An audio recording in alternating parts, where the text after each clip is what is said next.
یہ کوئی رائٹنگ نہیں. پھر آپ شور مچاؤ کہ جناب موچی نے فرمایا ہے کہ یہ ڈاکٹر کو لکھنا پڑھنا نہیں آتا. ماشاء اللہ ماشاء اللہ، جناب موچی نے کتنی پتے کی بات فرما دی کہ موچی صاحب نے فرمایا ہے کہ ڈاکٹر کی تحقیق غلط ہے اور جو دوا اس نے دی ہے اس کو کھانے سے منہ کاوا ہوتا ہے. تو لوگ کہیں گے بے وقوف، اگر ڈاکٹر نے لکھا ہے تو کسی دوسرے ڈاکٹر کو دکھا. اگر وہ ڈاکٹر کہے کہ نہیں یہ غلط ہے تب تو بات بنتی ہے. ڈاکٹر کے لکھے ہوئے کو موچی چیلنج نہیں کر سکتا ہے. امام صاحب مجتہد ہے، مجتہد. امام صاحب کے دنیا سے جانے کے بعد امام مالک بھی موجود تھے، امام شافعی بھی موجود تھے، امام احمد بن حنبل بھی موجود تھے. یہ تینوں مجتہد مطلب تھے. اب ایک چوڑا چوارو یہ بتاؤ، کیا امام اعظم ابو حنیفہ نعمان ابن ثابت ابن زوطا کوفی رضی اللہ تعالی عنہ کی تحقیقات کو امام دار الہجرت امام مالک نے غلط کہا، امام شافعی نے غلط کہا، امام احمد بن حنبل نے غلط کہا؟ جب انہوں نے غلط نہیں کہا ان مجتہدوں نے، تو کس کھیت کی مولی ہے جو امام صاحب کے مسئلوں کو چیلنج کر رہا ہے؟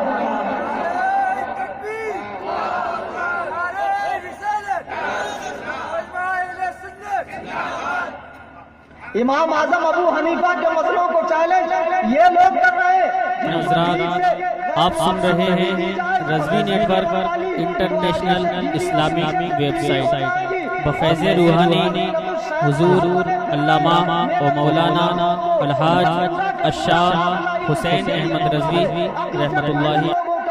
یہ انگریز کے زمانے میں پیدا ہوا ایک فتنہ ہے، اور خدا کی قسم خود ان کی کتاب سیرت ثنائی میں لکھا ہے کہ مولانا حسین بٹالوی نے انگریزی گورنمنٹ سے ملکہ وکٹوریہ کے گولڈن جبلی کے موقع پر اس سے ہاتھ جوڑ جوڑ کے گزارش کی.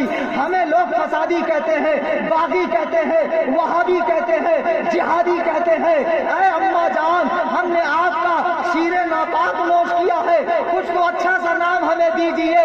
3 دسمبر 1884 کو اس جماعت کو اہل حدیث نام دیا گیا ہے. 3 دسمبر 1884 سے پہلے اہل حدیث نام کا کوئی فرقہ ہندوستان میں نہیں تھا. اگر تم نے اپنی ماں کا دودھ پیا ہو، کسی کتیا کا دودھ نہ پیا ہو، آؤ اور ثابت کرو کہ 1884 سے پہلے اہل حدیث نام کی کوئی جماعت بھی تھی ہندوستان میں. سبحان اللہ. نعرے تکبیر، نعرے رسالت، علماء اہل سنت، علماء اہل سنت. سبحان اللہ سبحان اللہ.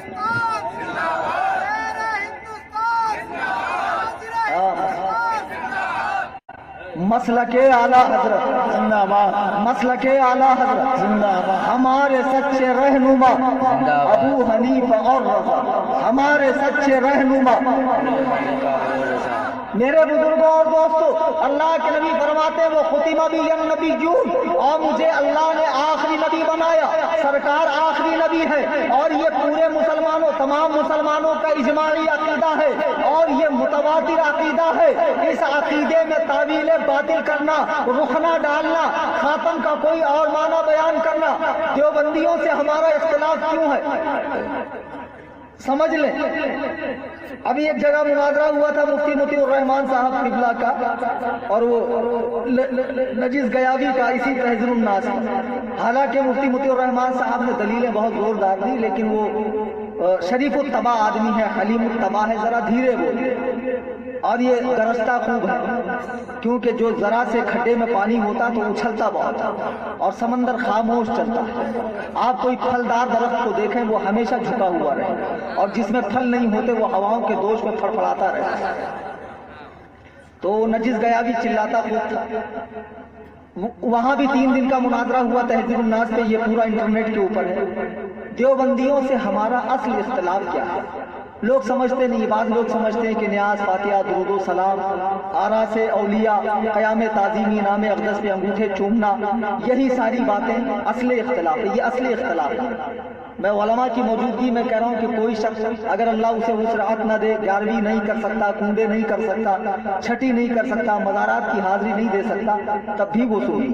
یہ چیزیں ضروریات اہل سنت میں نہیں ہیں، اور ان باتوں پر ہمارا ان کا اختلاف بھی نہیں ہے. اور وہ یہ کریں تب بھی کافر رہیں گے، اس لیے کہ دیوبندیوں نے اسلام کے بنیادی عقیدوں سے اختلاف کیا۔ جیسے تہذیب الناس کتاب کے اندر قاسم نانوتوی نے صفحہ 4 پر لکھا ہے، عبارت پڑھ رہا ہوں میں، کہتا ہے عوام کے خیال میں تو حضور کا خاتم ہونا کوئی معنی کہ آپ کا زمانہ انبیاء سابقین کے بعد ہے اور آپ آخر الانبیاء ہے، مگر اہل فہم پر روشن ہوگا کہ تقدم یا تاخر زمانی میں بالذات کچھ فضیلت نہیں۔ وہ کہنا یہ چاہ رہا ہے کہ دیکھو حضور آخری میں تشریف لائے تو آخر الانبیاء ہوئے، لوگوں کا یہ سمجھنا کہ حضور آخری میں آئے اس لیے آخر الانبیاء ہے اور بڑے مرتبے والے ہیں، یہ تو عوام کا خیال ہے۔ اگر حضور پہلے آتے تقدم یا تاخر زمانی میں بالذات کچھ فضیلت نہیں۔ وہ کہنا یہ چاہ رہا ہے کہ حضور اس وقت آتے جب آدم آئے اور باقی کے نبی بعد میں آتے تب بھی حضور بڑے ہوتے۔ اس کا مطلب کیا ہے؟ اس کا مطلب یہ ہے کہ دیوبندی حضور کو خاتم رتبی مانتے ہیں، خاتم رتبی، خاتم زمانی نہیں مانتے ہیں۔ اس نقطے کو اچھے سے ذہن میں رکھیں، دیوبندی حضور کو کیا مانتے ہیں؟ خاتم رتبی، یعنی جس پر مرتبے کو ختم کر دیا گیا، لیکن خاتم زمانی نہیں مانتے۔ آگے چل کے صفحہ 21 اور 40 پر اس نے لکھا بالفرض بعد زمانہ نبوی کوئی نبی پیدا ہو پھر بھی آپ کی خاتمیت میں فرق نہیں آئے گا، یعنی حضور آخری نبی رہیں گے۔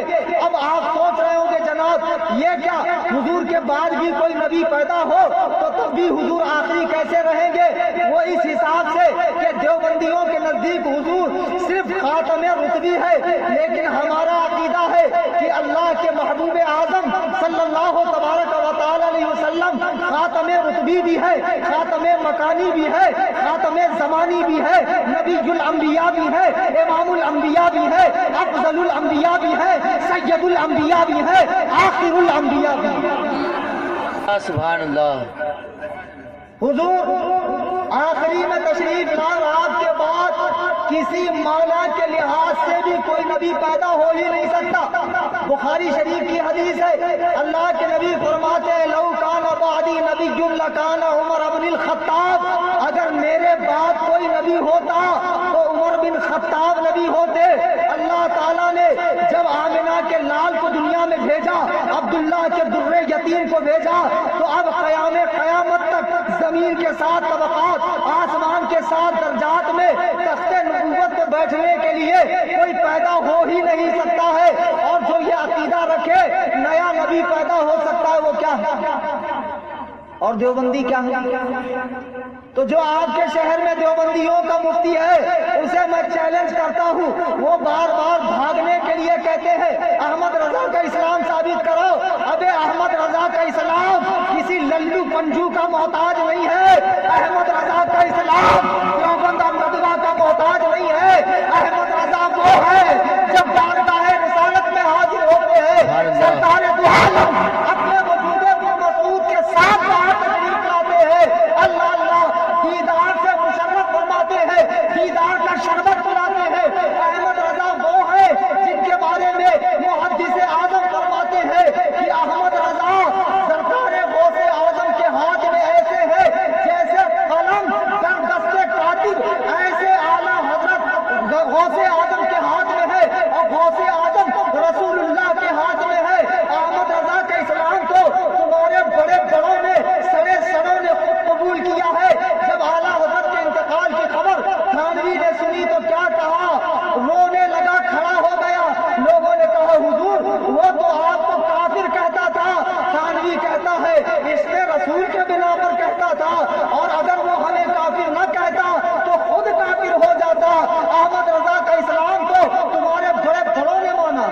سبحان اللہ، سبحان اللہ۔ اپنے اکابرین کے کفر پہ مٹی ڈالنے کے لیے، پردہ ڈالنے کے لیے عوام کو کہتے ہیں احمد رضا کا اسلام ثابت کرو۔ احمد رضا کا اسلام کسی کا محتاج نہیں ہے۔ الحمدللہ احمد رضا کا اسلام ثابت ہے اور ان کے ماننے والوں کا ایمان بھی سلامت ہے۔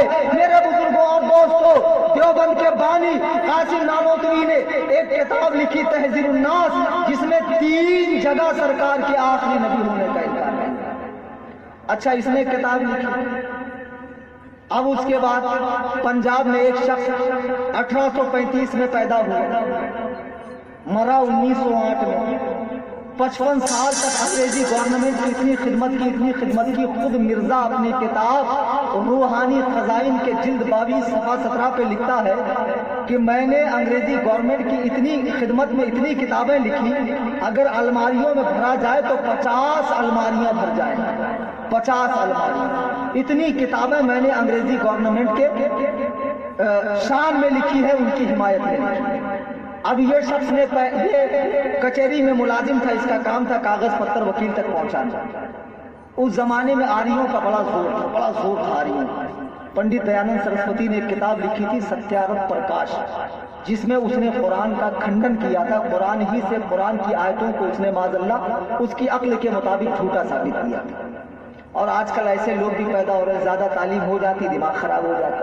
بہت سے مسلمان یورپ امریکہ چلے جاتے، تعلیم سر پہ چڑھ جاتی، تعلیم سر پہ نہیں چڑھنا چاہیے، دل میں آنا چاہیے، بقرات ہو جاتے۔ ایک ملحد بے دین آدمی کے ساتھ میں گاڑی میں بیٹھا تھا، مجھے پتا نہیں تھا، کہتا مولانا یہ دنیا خود بخود چل رہی ہے۔ میں نے کہا بے وقوف، 10x10 کی کار کو بنا چلائے چل نہیں رہی ہے، پوری دنیا خود بخود چل رہی ہے، اتنے بڑے خواب رکھا۔ کہتے ہیں سورج خود بخود بن گیا، اور یہ بلب کسی سائنسدان نے بنایا، مطلب یہ چھوٹا سا بلب سائنسدان نے بنایا اور سورج اپنے آپ بن گیا، سب ان کے یہاں حادثے سے ہو گیا۔ تو اس زمانے میں آریوں کا بڑا زور تھا، تو مرزا نے ایک کتاب لکھی تھی براہین اسلام، براہین احمدیہ۔ وہ کتاب آریوں کے رد میں بہت اچھی تھی، تو علماء میں اس کو پذیرائی بہت ہو گئی، بہت واہ ہو گئی۔ اب اس کا دماغ ہو گیا خراب، کبھی کبھی شہرت ملنے سے دماغ خراب ہوتا ہے، جیسے وہ پاکستان کا ایک ڈاکٹر ہے نجیس الپادری، اس کا بھی دماغ خراب ہو گیا۔ آپ میری ٹوپی کو دیکھ کر ذہن وہاں نہ لے جائیں، مجھے دیکھ کر آپ پیر ثاقب سامی کا بھی تصور کر سکتے ہیں، اپنوں کا تصور کیجیے۔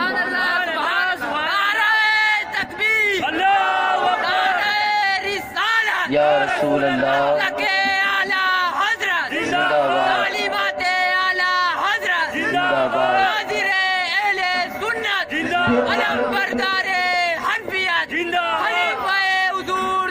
ناروں میں اختصار سے کام لے، بلکہ اختصار کی بھی دعالی کی حضرات۔ پھر اس نے عالم ہونے کا دعویٰ کیا، پھر مہدی مجدد ہونے کا دعویٰ کیا۔ مجدد کا کام ہوتا ہے دین میں جو نئی بدعات گھسی ہے اسے نکالنا، اور جو باتیں دین میں تھی مٹایا جا رہا ہو تو اسے باقی رکھنا، اور جو دین میں نئی باتیں شامل کرتا وہ مجدد نہیں ملحد ہوتا، ملحد جیسے نجیس الپادری۔ سب ایک سائی بابا والے، با مسلمان اللہ اللہ، باب رمن رام رام، دونوں پارٹی خوش، یہودی بھی خوش، نصرانی بھی خوش، ہندو بھی خوش، سب خوش۔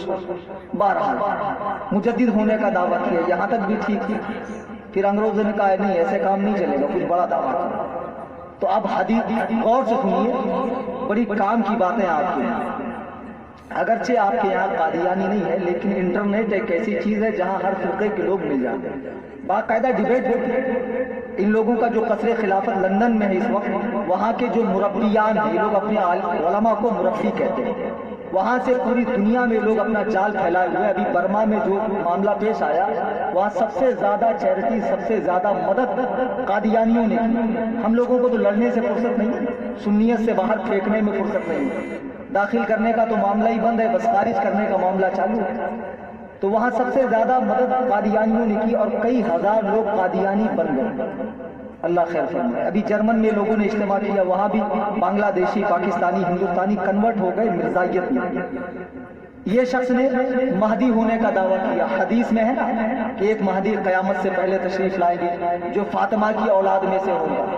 اب مرزا تھا بڑا مکہ، ایک طرف تو اس نے اپنی کتاب میں لکھا کہ میری نانی دادیاں چین سے تھی، پھر کبھی لکھا میرے باپ دادا مغل تھے، پھر کبھی لکھا میرے باپ دادا فارس تھے۔ جہاں جہاں حدیث پڑھی وہاں وہاں اپنا سلسلہ جوڑ دیا، یعنی مرزا کئی آدمیوں کا ماجون مرکب تھا، کئی آدمیوں سے مل کر بنا تھا۔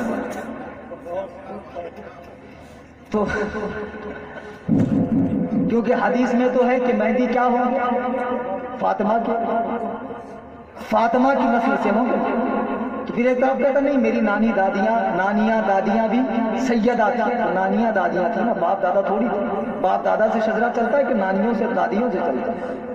12 مہدی ہونے کا دعویٰ کیا، اچھا پھر اس نے دیکھا کہ جگہ جگہ قرآن حدیث میں لکھا ہے کہ عیسیٰ آسمان پر اٹھا لیے گئے، پھر وہ تشریف لائیں گے عیسیٰ بن مریم، اور وہ حضرت عیسیٰ تشریف لائیں گے۔ اب ہر جگہ لکھا ہے کہ حضور آخری نبی ہے، تو میں نبی بنوں کیسے؟ نبی تو مجھے بننا ہے۔ قاسم صاحب نے تھوڑا سا راستہ تو کھول دیا تھا، اب گھسنا مرزا کو تھا۔ انگریزوں نے 3 فرقے پیدا کیے تھے، کان کھول کر سن لو، بڑی ذمہ داری سے میں کہہ رہا ہوں، دیوبندیوں کا، قادیانیوں کا، غیر مقلدوں کا۔ یہ تینوں فرقے انگریزی دور اقتدار میں پیدا ہوئے، اس سے پہلے ان کا نام و نشان تک نہیں تھا۔ قاسم صاحب کا کام یہ تھا کہ آپ پھاٹک کھول دو، گھسنے کا کام مرزا کا تھا۔ تو مرزا نے کہا سنو، جس عیسیٰ کا تم انتظار کر رہے ہو وہ عیسیٰ تو مر گئے، ان کی تو قبر کشمیر میں، وہ نہیں آنے والا، ان کی جگہ میں آیا ہے۔ اچھا آپ کسی قادیانی سے آپ کی بات ہو تو ان سے کہنا حدیث میں تو لکھا ہے کہ حضرت عیسیٰ دنیا میں جب آئیں گے شادی بھی کریں گے، بال بچے بھی ہوں گے، کعبۃ اللہ کا حج بھی کریں گے، پھر مدینہ جائیں گے، پھر انتقال ہوگا، پھر نبی کے پڑوس میں دفن ہوں گے۔ مرزا تو پوری زندگی میں کبھی مکہ مدینہ گیا ہی نہیں، پھر عیسیٰ کیسے ہو گئے؟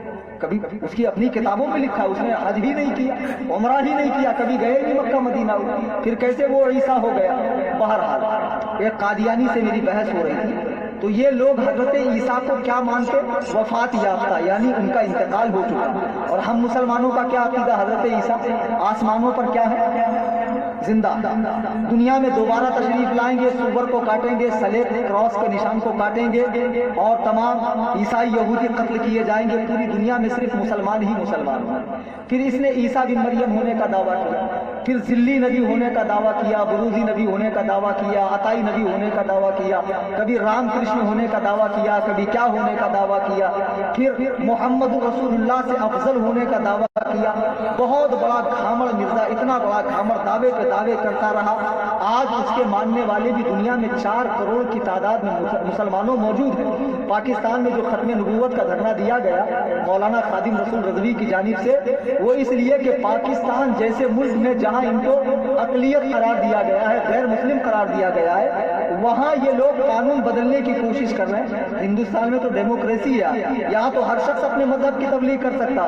ہو سکتا ہے آپ کے اندور میں کوئی قادیانی آ چکا ہو اور وہ نوجوانوں کو ویزا کا، بیرون ملک روزگار کا، شادی بیاہ کا، جاب کا لالچ دے اور دھیرے دھیرے قرآن حدیث پیش کرے۔ دیکھو قرآن حدیث میں لکھا ہے ایک نبی آنے والے، ایک نبی آنے والے، وہ مرزا ہے، اور اس طرح ذہن سازی کرے۔ میرے بزرگوں اور دوستوں، سارے فرقوں کو، سارے فتنوں کو پہچانے، علماء کی صحبت میں بیٹھیں، علماء کے بیانات سنیں اور سختی کے ساتھ مسلک اعلیٰ حضرت پر قائم رہے، اسی میں آپ کے ایمان کی سلامتی۔ مرزا نے نبی ہونے کا دعویٰ کیا، اور اس کے بعد مرزا کے ماننے والے بھی دنیا میں موجود ہیں۔ اتنا بڑا بے وقوف شخص، اتنا بڑا بے وقوف شخص کہتا قرآن میں ایک آیت کریمہ نا، من بعد اسمہ احمد، میرے بعد ایک نبی آئیں گے جن کا نام احمد ہوگا۔ کہتا وہ احمد تو نہیں ہوں۔ تو ایک مولانا تھے جن کا نام تھا عطا اللہ، اس سے مرزا کی ملاقات ہو گئی۔ تو عطا اللہ، مولانا عطا اللہ نے کہا بھیا یہ بتاؤ تو کیسے نبی ہونے کا دعویٰ کرتا؟ بولا میرے نبی ہونے کا تو قرآن میں لکھا ہے نا، من بعد اسمہ احمد۔ حضرت عیسیٰ نے کہا میرے بعد ایک نبی آئیں گے جن کا نام احمد ہوگا۔ تو انہوں نے کہا تیرا نام تو غلام احمد ہے نا، احمد تھوڑی۔ کہتا نہیں حضور آپ سمجھے نہیں، غلام غلطی سے بڑھ گیا، غلام تو ماں باپ نے غلطی سے بڑھا دیا، میرا نام تو احمد ہے۔ مولانا نے کہا اچھا یہ بات ہے، یہ حادثہ آپ کے ساتھ بھی پیش آیا؟ تو غلام نے کہا کیوں، کسی اور کے ساتھ بھی پیش آیا؟ کہا ہاں میں سمجھتا تھا یہ حادثہ صرف میرے ہی ساتھ پیش آیا، اصل میں میرا نام بھی صرف اللہ تھا، ماں باپ نے غلطی سے عطا بڑھا دیا۔ میرا نام بھی صرف اللہ ہی تھا، ماں باپ نے غلطی سے عطا بڑھا دیا۔ لیکن بات یہ ہے کہ جب میں اللہ ہوں تو میں نے تو کوئی نبی بھیجا ہی نہیں، تو نبی ہوا کیسے؟ تو نبی ہوا ایک نمبر کا گھامر، ایک نمبر کا گھامر، اور اس کو وہی بھی 3-4 بھاشا میں آتی تھی۔ اس کے روحانی خزائن آپ پڑھیں، کبھی بھی کسی قادیانی سے آپ اس پر بحث نہ کریں کہ نبی آ سکتا ہے یا نہیں آ سکتا، مرزا کے کیریکٹر پر آپ بات کریں۔ اتنا بڑا بیوقوف کہتا میرے نبی ہونے کی نشانی یہ ہے کہ مجھے حیض آتا ہے۔ ہاں الہام آسمانی کی کتاب اس نے لکھا، بتاؤ جسے حیض آئے وہ نبی ہے کہ تھرڈ جینڈر ہے؟ ایک تو فیمیل، ایک میل، یہ تو جی میل ہے یار۔ کون سا؟ کہتا اللہ تعالیٰ معاذ اللہ مجھ سے 2 سال تک بدفعلی کرتا رہا، میں 2 سال تک پردہ مریم میں رہا، اور معاذ اللہ میں نے اللہ کا بچہ جنا۔ ایسی کفریات اس نے بکی، ایسی کفریات بکی، ایسا بڑا بے وقوف۔ اس کی تو اصل تصویر بھی انٹرنیٹ میں، اس کی شکل دیکھ، آنکھیں ایسی۔ ایک بہت بڑے حکیم نے کہا کہ جو شخص آنکھ نیچی کر کے بات کرتا اصل میں وہ نسیان کا مریض ہوتا، اور اس کو کئی طریقے کے امراض ہوتے ہیں، اس کو بے شمار بیماریاں تھیں، بیماریوں کا تو پورا کے پورا نیچے سے اوپر تک بیمار ہی بیمار تھا مرزا، اور دعوے بڑے دعوے کرتا رہا، اس کی کوئی بھی بات اللہ تعالیٰ نے پوری نہیں فرمائی، ذلیل و خوار ہوا۔ 1908 کو مرزا، یہ بات تھانوی کے لیے نہیں، حقیقت میں بات مرزا کی کہ مرزا بیت الخلا میں مرا۔ جی اس کی میرے پاس کلپ ہے، ان کے مربی خود کہہ رہے ہیں کہ وہ اتنے لاغر ہو گئے، اتنے نحیف ہو گئے تھے ہگنے کے لیے، وہیں ہگتے پسر گئے، مر گئے، جنت سے ایک اسٹاپ پہلے پہنچ گئے، یعنی مر گئے۔ مرزا صاحب کہاں مرے؟ ٹٹی خانے۔ اللہ کے اچھا سنو، اللہ کے نبی فرماتے ہیں انسان وہی دفن ہوتا ہے جہاں کی مٹی سے وہ مرزا کائے سے بنا۔ دیکھو سو رہے ہیں لوگ حلوے سے، ارے مرزا کاہے سے بنا تھا؟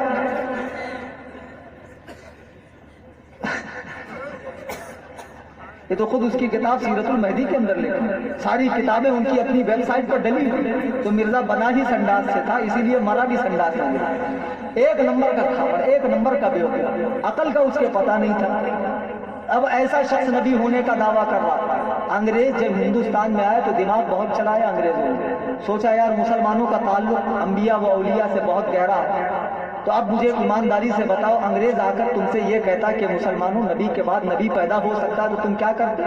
اس لال کو مار مار کے اور لال کر دیتے۔ اگر انگریز تم سے آ کر یہ کہتا کہ معاذ اللہ نبی مر کے مٹی میں مل گئے، نبی جیسا مرتبہ چوڑا چمار کا ہے، معاذ اللہ نبی کو پیٹ پیچھے کی خبر نہیں ہے، انگریز نے بڑا دماغ چلایا۔ انگریز نے کہا کیوں نہ ہو کہ عقیدہ میرا ہو، بولے شیخ الاسلام، بولے حکیم الامت، بولے امام ربانی، بولے قاسم العلوم والخیرات، بولے ایک نبی۔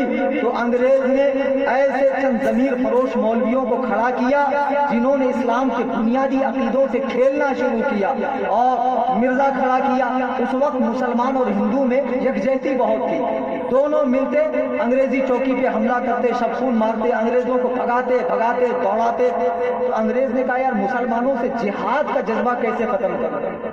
تو انگریز نے دماغ لگایا، اگر کوئی مولوی سے کہوں کہ کہو جہاد حرام ہے تو لوگ مولوی کی بات مانیں گے نہیں، اگر کسی مجدد کو کھڑا کروں تو لوگ مجدد کی بات نہیں مانیں گے، تو کیوں نہ میں نبی کو کھڑا کر دوں؟ بھئی جب نبی بولے گا تو ظاہر سی بات ہے نبی کی بات ماننا تو اسلام ہے، نہ ماننا کفر ہے۔ تو انہوں نے ایک نیا نبی کریٹ کر دیا، نیا نبی بنا دیا۔ تو مرزا نے کہا سنو، اب تک تو جہاد بھی سیف تھا، تلوار والا جہاد، لیکن اب میں نبی کی حیثیت سے اس جہاد کو ختم کر رہا ہوں، اب جہاد بالقلم ہے، اب صرف لکھ کر مقابلہ کرو، میں نبی کی حیثیت سے جہاد کو ختم کر رہا ہوں۔ مرزا انگریزوں کا لگایا ہوا پودا تھا جس نے انگریزوں کا نمک حلال کیا، اور میرے بزرگوں دوستوں اس طرح یہ فتنہ بھی انگریزی دور اقتدار میں آیا، غیر مقلدوں کا فتنہ بھی انگریزی دور اقتدار میں آیا، دیوبندیوں کا فتنہ بھی انگریزی دور اقتدار میں آیا۔ یہ تینوں فتنے آج پورے عالم اسلام میں منڈلا رہے ہیں اور مسلمانوں کے قیمتی ایمان کو چھیننے کی کوشش کر رہے ہیں۔ میرے بزرگوں اور دوستوں، خدا کے لیے علماء اہل سنت کے قریب آئیے، اپنے بچوں کو دینی مدارس میں داخل کرائیے، اور کم از کم اتنا علم سیکھیے جس سے آپ کے اپنے ایمان و عقیدے کی حفاظت ہو۔ نہیں افسوس، ایک مرتبہ میں نے جب تقریر کی تھی ان دور میں تو اس میں نے جاہل پیروں کو، قوالوں کو، دمادم مست قلندر علی کا پہلا نمبر کہنے والوں کو دھویا تھا۔ میں نام نہیں لوں گا، یہاں کے ایک مولانا صاحب ہیں، ان کو بڑا برا لگا، بڑے مشہور مولانا ہیں، ان کو بڑا برا لگا، کہا آپ نے یہ سب باتیں کیوں کی؟ میری سمجھ میں نہیں آتا ہم لوگ دوگلی پالیسی کرتے کیوں؟ سنیت تعلیمات اعلیٰ حضرت کا نام ہے، سنیت، ہاں تعلیمات اعلیٰ حضرت کی تعلیمات دیکھو، سنیت کو سمجھو۔ اعلیٰ حضرت امام اہل سنت کے حوالے سے جو دیوبندی وہابیوں نے، آج دیوبندی وہابی عجیب و غریب باباؤں کی فوٹو انٹرنیٹ پہ ڈالیں گے، لمبی لمبی زلفوں والے بابا، میلے کچیلے، کندھے، عورتیں، مرد، ڈھول تاشا تھمار، اور خوب تماشے، مزاروں پر کیا کچھ نہیں ہوگا، کیسی کیسی خرافات مزاروں کو دیکھ کر میں سچ بتا رہا ہوں کہ وہاں دل ٹھہرنے کے لیے نہیں کرتا، ایسی ایسی خرافات مزارات پر ہو رہی، یہ سب سنیت کے نام پر ہو رہا ہے۔ قوالیاں، قوالی کا جنگی مقابلہ ماشاءاللہ، ابھی تو ایک قوالی آئی، ایک قوالی آئی، مولانا نے سنا ہے ہمارے بمبئی کے قوالے، میں تو چیلم پی ریلا اجمیر جا ریلا، ماشاءاللہ ٹی ٹی آ ریلا، میں بغیر ٹکٹ کے جا ریلا، اچھا پھر وہاں کیا کھا ریلا، لنگر کھا ریلا، کیا تماشا ہے۔ اب قوال بھی پڑھتا تو ماشاءاللہ مستی میں لوگ آتے ہیں، جھومتے ہیں۔ مولانا اتنی دیر سے تقریر کر رہا، کسی کے پیر میں درد نہیں ہوا کہ آ کے 10 روپیہ مولانا کو دے دو۔ میرے بزرگوں اور دوستوں، خدا کی قسم، نہیں اٹھنے کی کوشش مت کیجیے، جاتے وقت بیٹھ جائیے اطمینان سے۔ اب قریب الختم ہے، میں گزرنے والا ہوں، ایک جگہ میں نے کہا میں گزر جاؤں گا، ایک بندہ بولتا یہاں مت گزرو، انتظام نہیں ہے۔ یہ ساری چیزیں جن سے آج ہم پیچھے، دیکھو ایک مدرسہ آپ کے شہر میں، اسے دیکھ کر دل خوش ہوا، جہاں عصری تعلیم بھی ہے، دینی تعلیم بھی ہے، بچوں کو مضبوط بنایا جاتا ہے۔ ہمیں ایسے مدارس کی ضرورت نہیں ہے نا، علماء کی ضرورت ہے، لائبریری کی ضرورت ہے، دینی کاموں کی ضرورت ہے۔ آج ہم خرافات کو چھوڑ دیں، بدعات کو چھوڑ دیں جو ہمارے یہاں رائج ہے۔ ایک بات میں کہتا ہوں کہ ہم پر جتنا اعتراض وہابی دیوبندیوں کا ہے نا، وہ ہماری عوام کی وجہ سے، ہم پر جتنا اعتراض ہے وہ ہماری عوام کی وجہ سے، اور دیوبندیوں پہ جو اعتراض ہے ان کے علماء کی وجہ سے، ان کے پڑھے لکھے لوگوں کی وجہ سے۔ واقعی میں ہمارے لوگوں نے دین کو تماشا بنا ڈالا، کیسی کیسی عجیب و غریب بدعتیں ایجاد کر رکھی، لکڑی والی سرکار، جھاڑو والی سرکار، مرد ہے یار اچھا خاصا مرد ہے، چوڑیاں پہن رکھی ہے، بالیاں ڈال رکھی، چھپوں جیسی شکلیں بنا لی، خواجہ کی دیوانی، ماشاءاللہ، فلانے کی سہاگن، فلانے کی ابھاگن، کسی کی بیوہ، کسی کی رکھیل، یہ سب کیا مذاق مذاق بنا رکھا تم نے دین کا۔ اللہ کے نبی فرماتے ہیں اس مرد پہ لعنت ہے جو عورتوں کی شکل اختیار کرے، عورتوں کی شباہت اختیار کرے۔ مرد ہے، مرد جیسے رہو، یہ ہجڑوں جیسی شکلیں کیوں بنا رکھی ہے؟ چرس پی رہے ہو، گانجا پی رہے ہو، مزارات کے تقدس کو پامال کر رہے ہو، مزارات پہ کیا کچھ نہیں ہو رہا۔ ان ساری بدعات کو ختم کر دیا جائے، اور پیری مریدی بھی ماشاءاللہ، کیا بتاؤں میں کیسے کیسے لوگ پیر ہو گئے۔ اب تو عورتیں بھی مرید کر رہی ہیں، عورتیں بھی مرید کر رہی ہیں، ہندوؤں کو بھی مرید کیا جاتا ہے، ہندوؤں کو بھی مرید کیا جا رہا، سارے دین کا مذاق بنا دیا۔ ان جاہل جھپاٹ لوگوں سے آپ دین کو مت سمجھیے، اعلیٰ حضرت کی جو تعلیمات ہے اس سے دین کو سمجھیے، اس سے سنیت کو سمجھیے، مسلک اعلیٰ حضرت پر قائم رہیے، اور ہمارے پیر و مرشد سرکار تاج الشریعہ جو صحیح معنوں میں مسلک اعلیٰ حضرت کو پیش کر رہے ہیں، تعلیمات اعلیٰ حضرت کو پیش کر رہے ہیں۔ ورنہ اور بھی کچھ لوگ ہیں جو ماشاءاللہ فتاوی رضویہ شریف عام کریں گے، بغیر سیزن کے ہی عام کر دیں گے لوگ۔